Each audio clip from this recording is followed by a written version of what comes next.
Oke, bertemu lagi dengan saya Sufu, dan kali ini kita akan belajar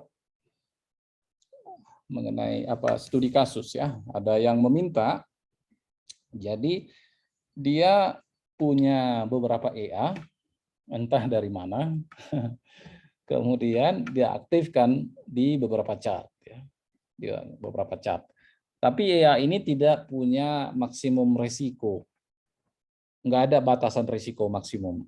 Maka diminta bagaimana caranya agar kita membuat sebuah EA di mana EA yang kita buat ini bisa membatasi risiko dari EA yang lain, beberapa EA yang lain gitu.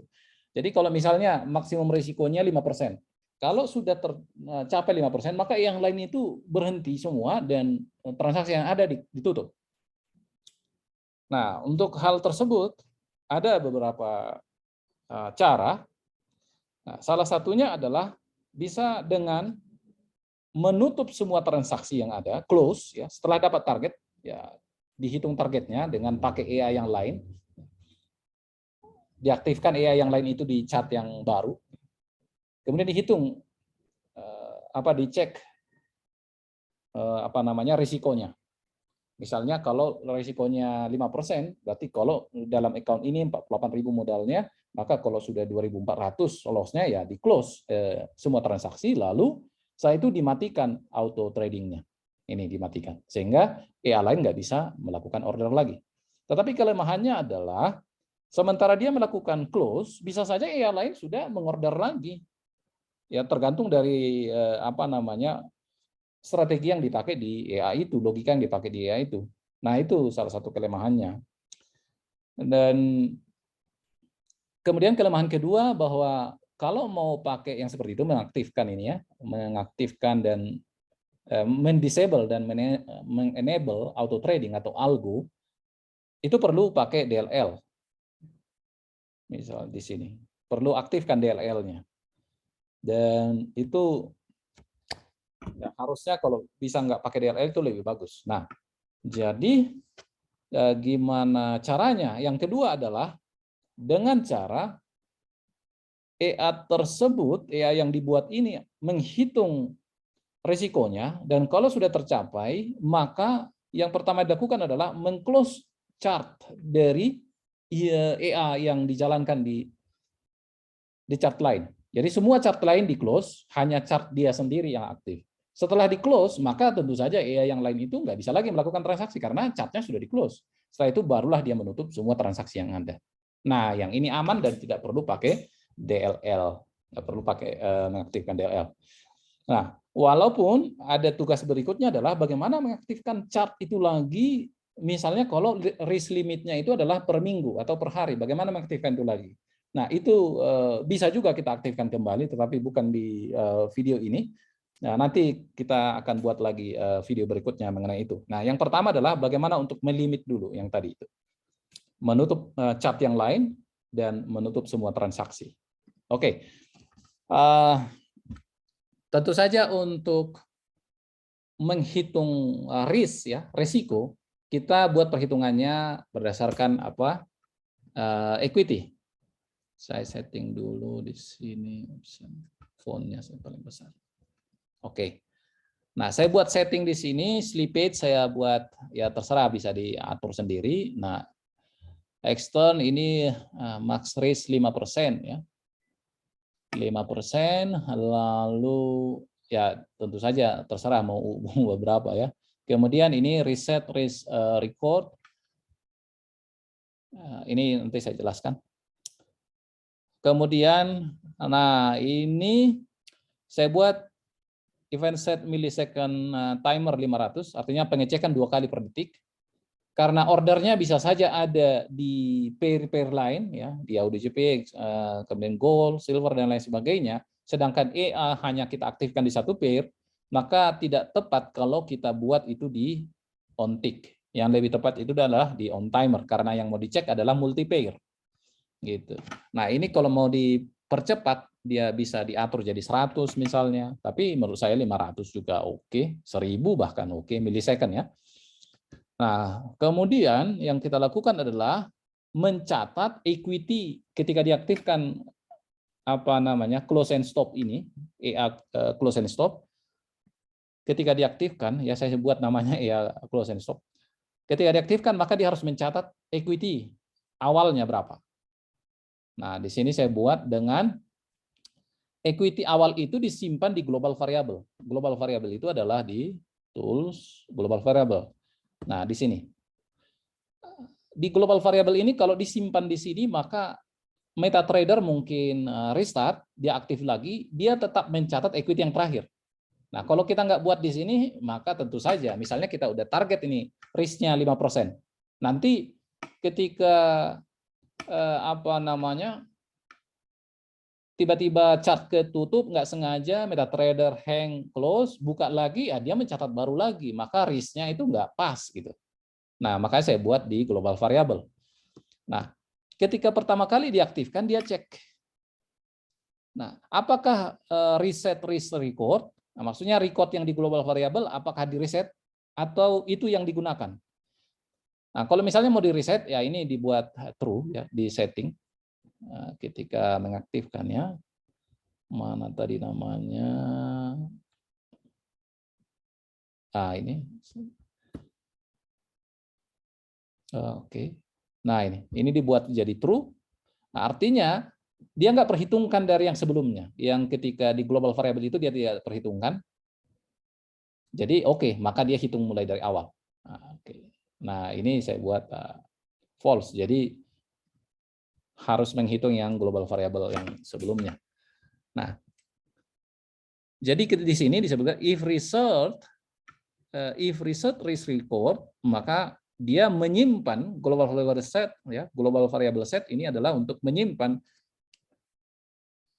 global variable dengan nama ini. Namanya di sini dia ya, GV equity.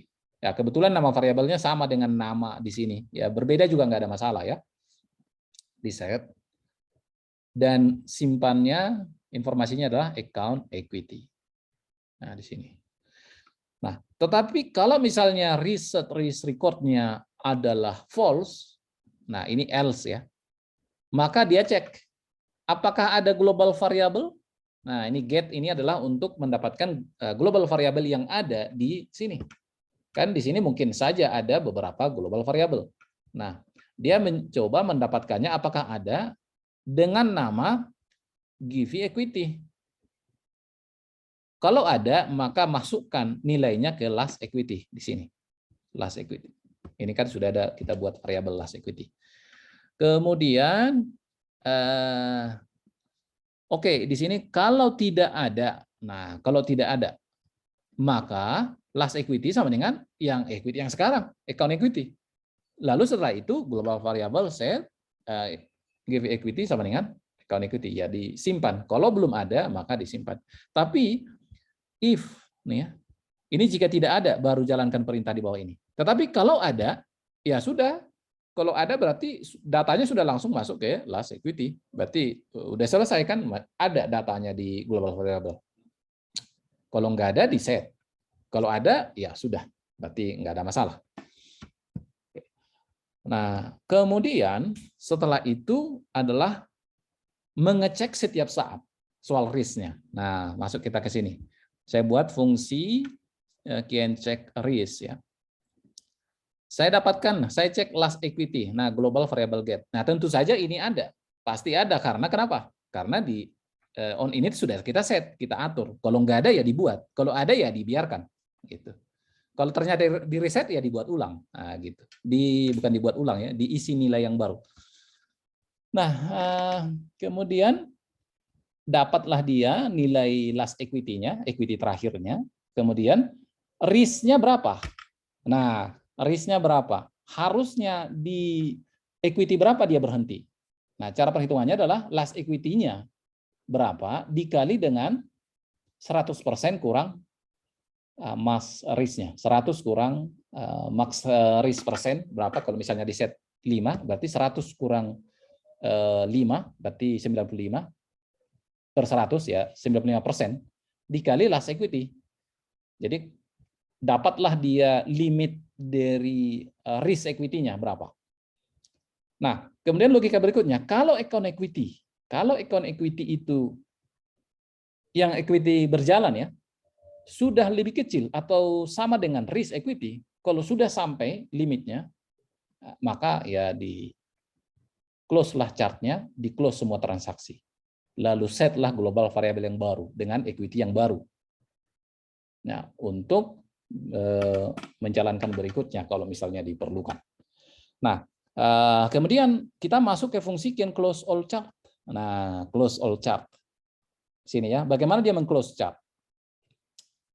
Saya buat looping while yang hanya akan berhenti kalau ada masalah atau ya di break gitu. Yang pertama kita ada fungsi namanya chart first untuk mendapatkan ID dari chart ya, ID dari chart. Oke, saya akan coba jalankan dulu ya supaya dipahami. Sini ya. Load chart ID. Chart ID. Ini adalah cara untuk mendapatkan ID dari chart. Jadi setiap chart itu ada ID. Oke. Oh iya, belum dijalankan. Nah, ini ID dari chart ya. Jadi ada ID chartnya. Ya, saya tutup lagi. Dan chart first adalah cara untuk mendapatkan ID pertama dari chart yang ada di sini ya. Kan di sini ada beberapa chart kan. ID yang pertama berapa gitu. Nah, kemudian dicek di sini. Next chartnya, next chart setelah chart yang dia dapatkan itu berapa ID-nya. Nah, disebutkan di sini ya. Kemudian kita nggak mau di close chart di mana EA kita aktif. Jadi kita buat ini logikanya. If chart ID, chart yang didapatkan sama dengan tidak sama ini. Kalau nggak sama dengan chart ID di mana EA yang kita buat ini diaktifkan, maka di close chartnya. Kalau nggak sama, maka di close chartnya. Tapi kalau sama ya nggak di close supaya chart kita nggak aktif. Kemudian setelah itu chart ID untuk berikutnya ini nanti sama dengan next ID. Jadi next ID kan sudah dapatkan di sini. Nah, misalnya nih, pertama chart ID-nya yang pertama adalah 1 ya. Kemudian next ID berapa nih? Oh iya, next ID adalah 2. Oke. Kemudian chart ID yang didapatkan ya ini apakah sama dengan chart ID kita? Nah, chart ID kita misalnya adalah 2 ya. Yang nggak sama, berarti close. Nah, close. Berarti kemudian chart ID itu sama dengan next ID. Chart ID ya diubah ya. Ini kan diubah jadi next ID. Berarti ini yang maksudnya yang mau di close nanti. Nah, berarti ini next ID ini jadi 2 nih. Kemudian jika chart ID lebih kecil dari 0 break. Nah, kenapa ini lebih kecil dari 0 break? Karena kalau misalnya sudah chart yang terakhir, udah nggak ada lagi chart setelah itu, maka hasil yang di return dari fungsi chart next adalah 0. Ya. Sorry, 0 apa minus ya? Coba saya cek ya. Minus 1 ya, minus 1 chart. Kalau nggak ada lagi chartnya, sudah itu yang terakhir, maka hasilnya minus 1. Makanya saya buat di sini. Oh iya pas ya, karena saya buat. Jadi kalau udah yang terakhir ya udah beli selesai, udah di close semua chart. Nah, kira-kira begitu maksudnya. Nah, itu yang tahap pertama. Kemudian kalau sudah di close yang 1, lalu masuk lagi yang kedua.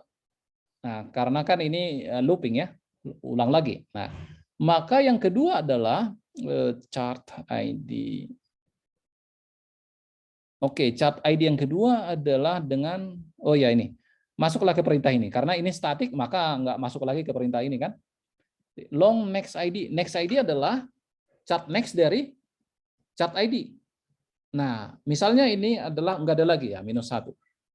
Oke, karena nggak ada lagi chart setelah chart yang kedua tadi. Lalu di sini logikanya. Jika chart ID berapa tadi? 2. Tidak sama dengan chart ID. Nah, chart ID kita ini adalah 2. Berarti ini tidak masuk logikanya, sehingga tidak di close. Ya. Nah, hasilnya di sini tadi -1. Maka di sini chart ID sama dengan next ID. Next ID berarti jadi -1. Dan masuk lagi logika ini, if chart ID lebih kecil dari 0, break, berarti udah selesai nih looping. Oke. Jadi close all chart itu sudah selesai. Lalu lanjut ke close all type. Close all type ya ini seperti close all biasa. Ada di video yang lain. Ya di looping semua order, kemudian di close yang tidak sesuai. Ya sesuai dengan filternya lah. Di sini kan ada beberapa filter. Magic number misalnya, simbol kalau diisi, type-nya, pending order, close order, dan lain sebagainya. Oke. Jadi ya begitu dia untuk melakukan aksinya. Sekarang kita tes. Oke, kita tes. Ini kita buka chart yang lain ya, 2 chart yang lain. Lalu EA close and stop ada di sini. Nah, kita coba buat minusnya ini menjadi 2.400 karena batasannya 5%. Lebih mudahnya saya akan buat lot yang besar. Oh, no pindah money. 9,0. Masa sih no pindah money. Oke. Berarti ini 3.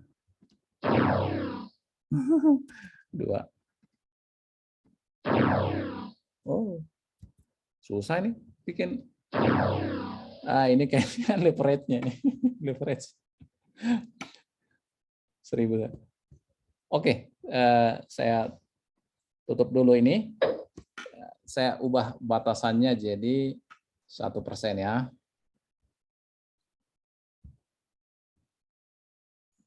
Satu. Oke. Ini di reset ya terus. Oke, ini setting yang baru. Ini adalah equity-nya tadi 47198 sekian. Harusnya begitu juga di global. 47 oke. Nah, sekarang kita buatlah minus. Kita buat minus. Oh iya. 5 tadi bisa ya. Oh, 4 sekarang. Oke. Ya, langsung berhasil. Jadi di close semua, ya chartnya sudah di close, lalu transaksi di close semua. Udah selesai dia. Nah, berikutnya adalah misalnya kalau di filter per minggu, bagaimana otomatis dia mengaktifkan lagi chart yang tadi. Gitu. Oke, jika ada yang kurang jelas boleh dituliskan di komen. Ya buat peserta Zoom ya boleh ditanyakan. Dan buat mereka yang ingin ikut di live Zoom boleh join di grup Telegram. Grup Telegramnya adalah t.me/kursus.mkr. Nah, itu gratis ya. Gratis, tidak ada bayar-bayarnya. Mau tanya apa saja silahkan di sana. Oke.